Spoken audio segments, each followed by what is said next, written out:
Aksi pencurian motor terjadi di kawasan Bandulan di Malang, Jawa Timur.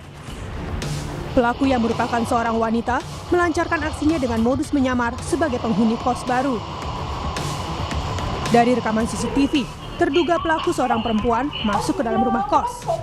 Pelaku yang merupakan penghuni kos baru sebelumnya sempat berbincang dengan korban. Setelah mengecek kamera CCTV, diketahui sepeda motor korban dibawa kabur oleh pelaku. Saat kabur, pelaku juga membawa serta barang bawaan yang ia bawa sebelumnya.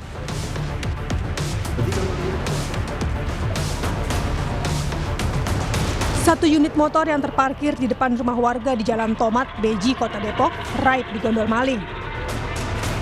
Pelaku yang beraksi seorang diri hanya butuh waktu hitungan detik untuk menggasak motor korban yang terparkir di depan rumah. Pelaku membobol lubang kunci dan menggasak motor milik korban. Korban sudah melaporkan kasus pencurian ini ke pihak kepolisian sektor Beji. Polisi juga sudah mengamankan bukti rekaman CCTV guna mengidentifikasi dan memburu pelaku.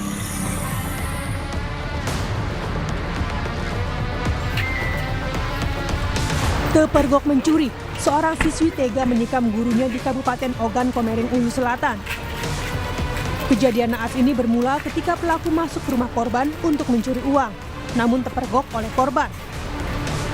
Panik, pelaku mengambil sebilah pisau dapur dan menikam korban sebelum melarikan diri.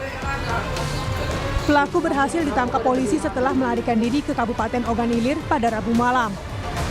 Korban mengalami luka dan dirujuk ke RSUD Muara II. Namun 2 hari berselang, korban dinyatakan meninggal dunia. Polisi menyebut pelaku diduga pernah melakukan pencurian di rumah korban sebelumnya dan pada percobaan kedua ini, aksinya terpergok hingga berujung maut.